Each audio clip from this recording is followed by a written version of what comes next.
apple cider vinegar is not magical.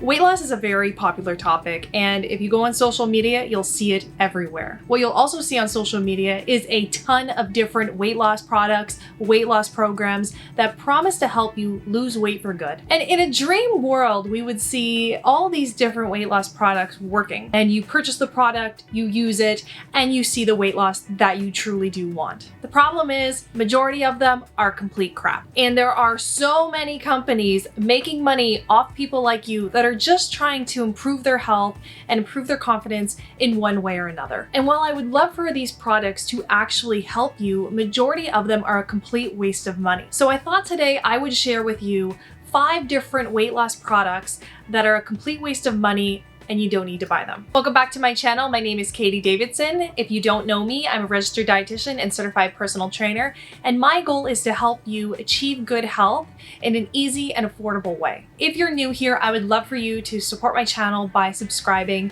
It really does help push my channel to more people like you. Now, with all that said and done, let's get into the products that you don't need to buy. The first product is weight loss or detox teas. Weight loss teas are one of the most popular supplements I see on social media. There are so many advertisements and so many sponsored ads by celebrities promoting all of these different detox teas or weight loss teas that are supposed to help you all of a sudden shed a bunch of weight. And while it will depend on the product, a lot of them contain popular ingredients such as green tea, licorice root, cayenne pepper, caraway, lemon, just to name a few. And what you'll see in a lot of advertisements for weight loss teas is a before and after photo. And in the before photo, the person's probably frowning, they're probably slouched over, they may have a little bit of a bloated stomach, really suggesting that the person is unhappy prior to taking the product. And then of course, what you'll see in the after photo, the person is smiling, all of a sudden their stomach looks really flat, and it suggests to the consumer that it was the product that helped them achieve these results. Well, I hate to be the bearer of bad news, but that's not what the teas are doing. What the teas are doing is they help to reduce what's called water weight. They're not actually promoting fat loss. So most detox teas contain certain ingredients that act as diuretics, which help to push out water through increased bowel movements or through your urine. So you might see an ingredient such as licorice root, for example, which helps to act as a diuretic or a laxative to help eliminate excess fluid. And a lot of the times on the product label, it will say that you're going to have more frequent trips to the washroom. So what's happening here is you may actually see a change on the scale by taking these detox teas, but do not be fooled. You are not losing fat. You're only losing temporary water weight. And the moment that you rehydrate with water or you eat something, you're going to see your water levels go back up and the scale is also going to go back up. And that's how they get away with these before and after photos and these promises that you're going to lose weight. And yes, some of the ingredients you might find in these weight loss teas or these detox teas may help in the smallest little bit increase your metabolism. Cayenne pepper and green tea do have some properties that might temporarily increase your metabolic rate,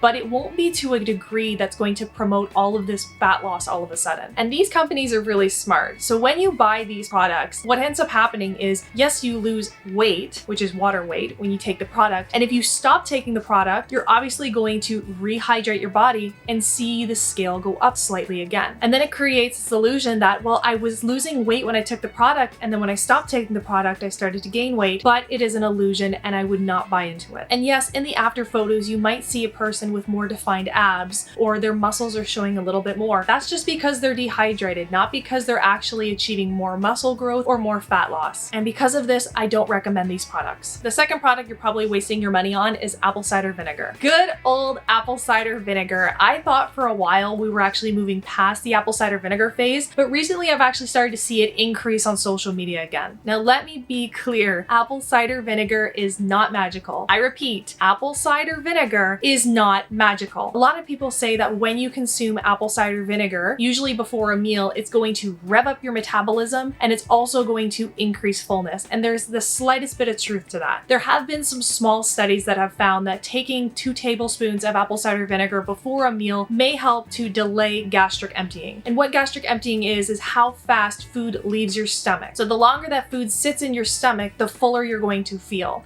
The faster something leaves your stomach and goes into your intestine, the quicker you're going to feel hungry again. And so if you have food in your stomach and you're not feeling that hungry, you're less likely to consume more food, therefore fewer calories. Keep in mind that a lot lot of people quote studies, but these studies are very small and have a lot of methodological limitations to them. And I don't want to get too deep into methodology and how research studies are supposed to be conducted, but a lot of these studies are really the first stepping stones, and we need a lot more research before we can actually say that taking apple cider vinegar is going to automatically improve fullness and automatically decrease the amount of food you eat. Where people go really wrong with apple cider vinegar is they say that it's going to rev up your metabolism and help you burn calories a lot faster. There are no quality studies that actually say this. Now, apple cider vinegar is relatively safe for most people. About 2 tablespoons is the generally recommended dose if you're going to take it. However, there are times when I would not recommend it. So for example, if you have acid reflux, increasing the acid that's going into your stomach is going to cause further problems, so I would avoid it. While it's probably not going to harm you to take apple cider vinegar, I just find it really unnecessary in my professional opinion, because there are other ways that you can fill your stomach and decrease hunger levels that don't require you to chug down some nasty apple cider vinegar before a meal. If you want to increase fullness and, go longer between eating, then what I would recommend is making sure that you're getting meals with a good amount of fiber and a good amount of protein, and a little bit of fat goes a long way too. The reason for this is because it takes a lot longer to break these down in the stomach, so they stay there a lot longer and do the exact same thing and help increase your fullness, and so you're not that hungry shortly after a meal. To me, that is the more sustainable, healthy way to achieve the same results. The third thing that you're probably wasting your money on are greens powders. I actually talk a lot about greens powders here on YouTube as well as my TikTok channel, and it's because they're really popular and a lot of people are curious about them. Now, I have done videos on the pros and cons of taking a greens powder, so you can see my other videos in the description box below to learn more about that. What I'm talking about here is weight loss specifically. A lot of greens powders companies advertise themselves as a way to promote weight loss and increase your metabolism, but they really don't do that. Greens powders don't contain any special ingredients that are going to magically rev up your metabolism in any meaningful way. In theory, people who take greens powders might have some weight loss because greens powders tend to be that stepping stone to a healthier lifestyle. So at the same time, while you're starting to take these greens powders, maybe you're focusing more on a nutritious diet. Maybe you're trying to get in your steps for the day and exercising more regularly. Maybe you're focusing on quality sleep. All of these things have been found in research to promote weight loss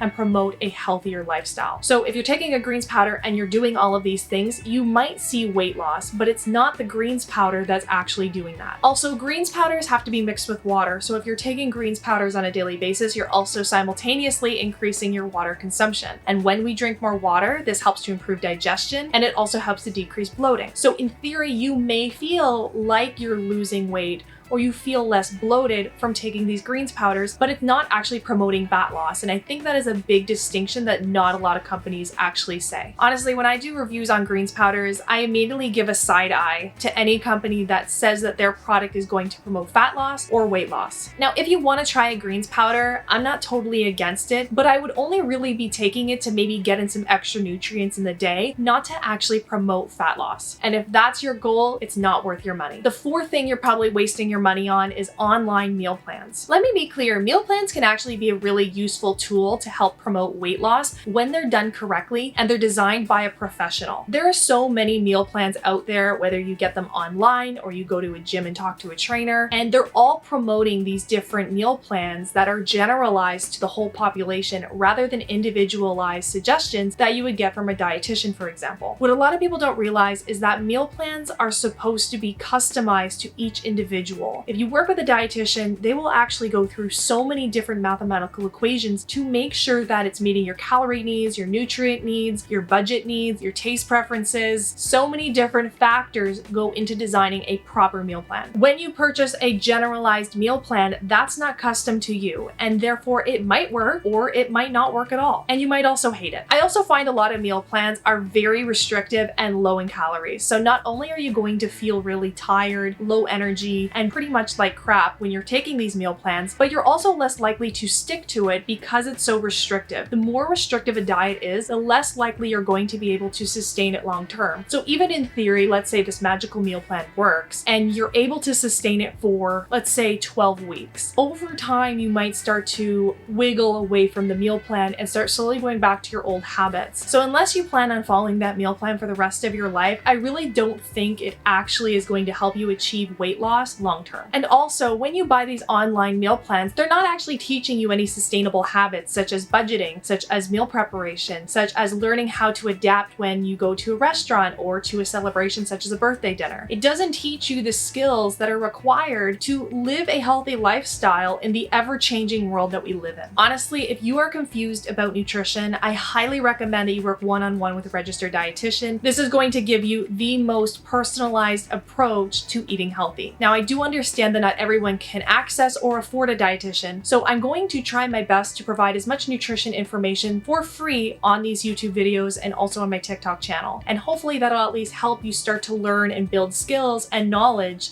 that you can apply to your own life. And the fifth thing that you're probably wasting your money on are sweatbands or waist trainers. Sweatbands are these neoprene material bands that go around your waist that you probably have seen on social media a million times. There are so many celebrities that have promoted them. Kylie Jenner has been seen wearing them before. Basically, what you do is you take these bands, wrap them around your waist, and then go do a workout. And then when you rip it off, you'll notice all of this sweat pouring out of the band. And it's supposed to suggest that it's helping you burn more calories. It's sort of like that old school method of wearing a garbage bag when you would work out to promote more sweating.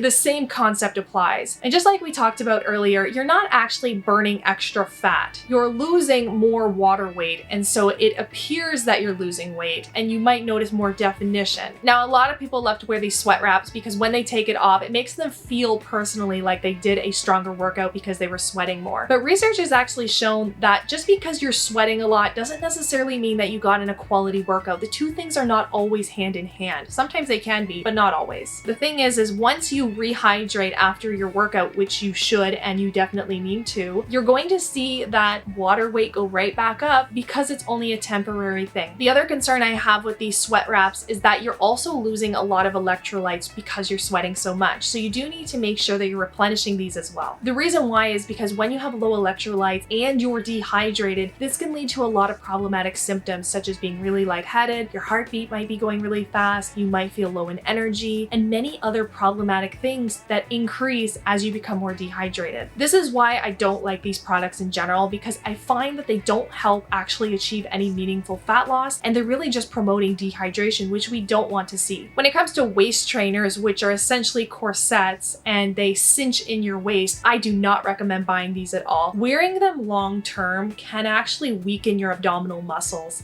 and that's not something we really want. Not only that, but you're also squishing in your organs, and it doesn't leave them much room. So definitely no to a waist trainer. And with sweatbands, I just don't think they're worth your money. I would actually recommend that you focus on quality workouts, getting in good nutrition, and making sure that you stay hydrated, because that's going to actually make you perform better. And when you perform better, you also see stronger results. So those are 5 things that I find a lot of people waste their money on that aren't actually going to help them lose any fat or lose any meaningful weight. If you can take anything away from this video, it's that purchasing these quick fix, magical weight loss products aren't actually going to do that job. Just like with anything, establishing good habits and being patient and giving yourself time is actually going to lead to meaningful long-term results that'll take you the rest of your life. So please do not be fooled into purchasing these products. They are not worth it. Let me know in the comments any other products that you want me to cover, anything that you've tried that definitely didn't work. I'd love to hear your thoughts, and I'll see you in the next video.